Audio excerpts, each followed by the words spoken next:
Okay, good morning, guys.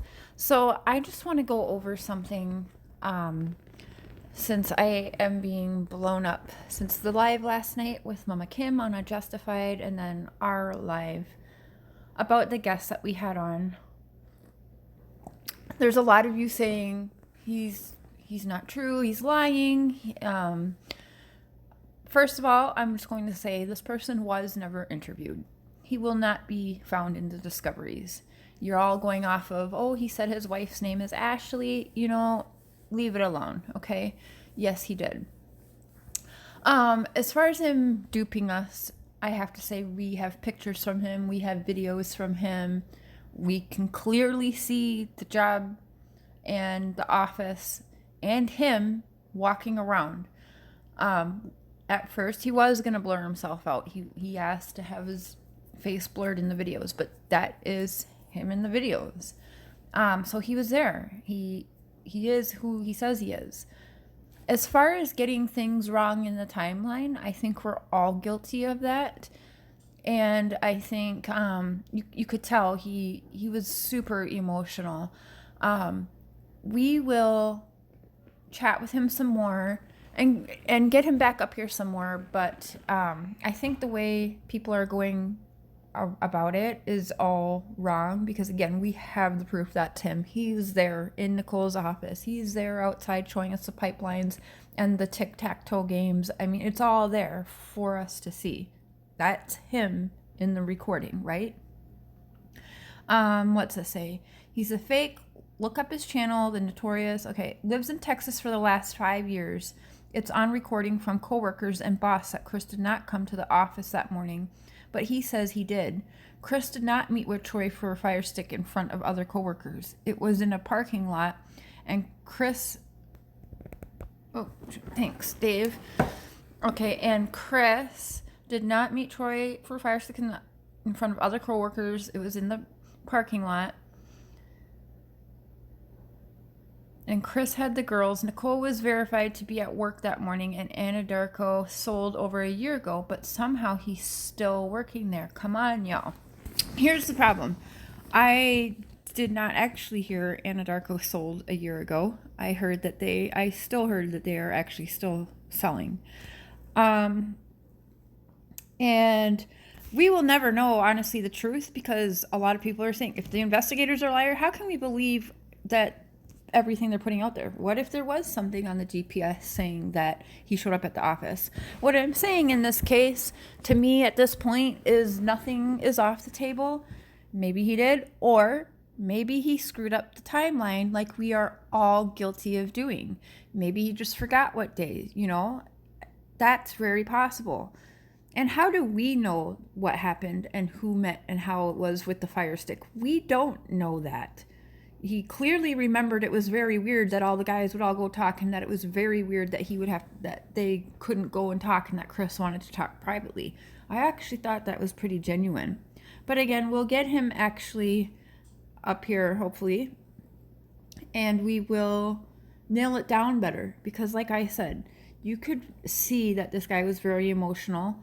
It's been 2.5 years. And I think that it's unfair how quickly everyone's jumping on him. But you're right.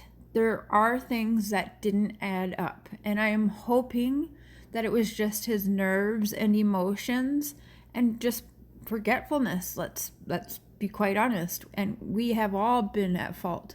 So we could all be said that we're liars then and making it up. But after 2.5 years...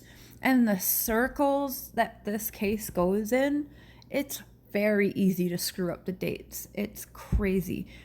Look at me and Kim, we talk this case every damn day, and we still get the dates mixed up. So I think it's unfair to quick jump on him like that. And then a lot of comments saying, how could he go on there? He's donating plasma and getting paid $70 and blah, blah, blah. If that is true, that's not our concern. Why do we care? We're honestly jumping on a man for donating plasma that could help somebody else get a life. But he said he was doing it for his brother. Whether that's true or not, I don't still get why anyone would jump on that. So what? That's not our problem or business. I just think that's rude. I think it's petty. I think it's evil. And I think it's wrong. It just makes no sense. No matter if he's doing it for his little brother, no matter if he's doing it because he needs a little bit of money. Who fucking cares? So, again, I see everyone has taken this stuff and ran with it. I do think some of the information was helpful. And while I do know, and I can agree that he was off on some of it, it didn't make sense. Mr. Scher actually looked up the book, he said, and it's not a satanic Bible or the devil's Bible. It looks like it's just a book. It does have to do with, you know, like witchcraft and stuff like that, and demons and stuff, but it looks like it's a book of different short stories, not a devil's Bible. And Chris going to work the morning of first to the office first, that's, I could actually see that being a simple mistake. Or what if that did happen? Why wasn't this guy ever interviewed? You know what I'm saying? I just think it's unfair at this point to say, like, people think we know the facts. We know. Like, we don't know. What if Chris did show up at the office that morning? What if? We don't fucking know. But again, it could be him just getting the timeline wrong. So I think, again, I really hate to see the people just like being so nasty about this. And yeah, and again, I don't think we were duped, because again, we have the pictures and we have the videos, and it's him there. There's no denying that. So maybe he just wasn't as close as maybe he's saying, but there's pictures that show him with them too. So I guess I don't know. Everyone's going to take this and run and twist it to how they want. But what I'm saying is I am hoping to have him back again, and I'm sure Kim would have him back again too, but he's definitely welcome on this platform, and I will be in touch with him to ask him to come on so I can get some of your guys' questions nailed down better, because I do think it's fair. But I do want to just say maybe it was his nerves. You know, we're all guilty of getting the timeline wrong.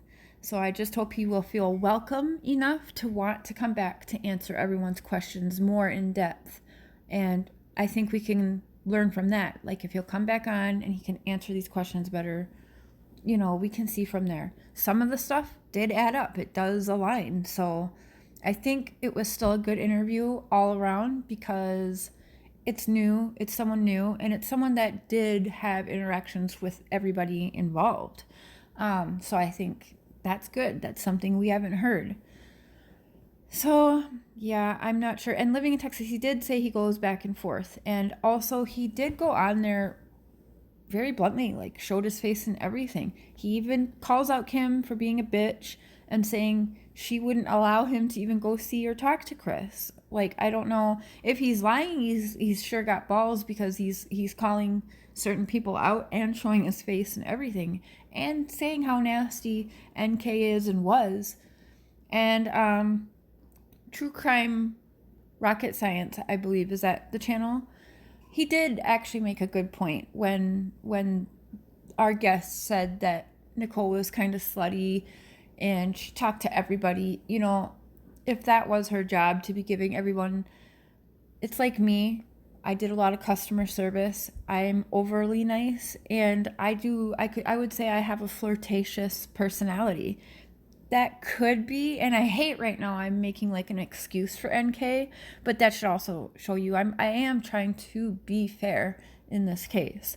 Maybe she was just a very outgoing person like I am, and it could seem flirty, I guess.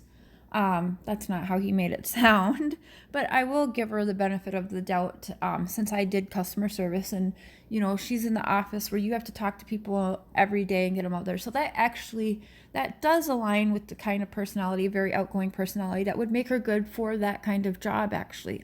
I'll have to give her that. I'll be fair, you know? Ugh, I feel like I gotta wash my mouth out with soap or something now. But yeah, we'll give her that, okay? I'll be fair. I don't know why. This coffee's good today. I don't know. So I'm going to end this video here. We will try to nail it down more with him. Again, he's not in Discoveries. You're not going to find him in Discoveries. So, and he does have the pictures of him with Shanann, pictures of him with Chris, with Shanann, with the kids. Like, there's pictures, there's videos, and he's there. So we're not being duped, but maybe it's just being spun a little bit differently, I guess. But we'll find out. We will get him back. Any questions you have that you want nailed down more in the comments, respectfully, please put them in the comments, and I will get to him with these questions. I will invite him back on, and hopefully he will answer them himself for you again. And if he's not willing to do that, I will at least try to get him to respond to me in a text or however he feels comfortable to try and nail it down more to better answer. Because I'm not going to say it all added up. Some of you are right. Some of it did not add up. But I think we're being a little harsh, and just it is hard to mix up the timeline, or it's easy to do. So I'm just going to give him the benefit of the doubt right now that he was nervous, and we'll nail it down more. I hope everyone enjoys their Saturday and the rest of their weekend, and we will talk to you guys soon. Thanks for listening.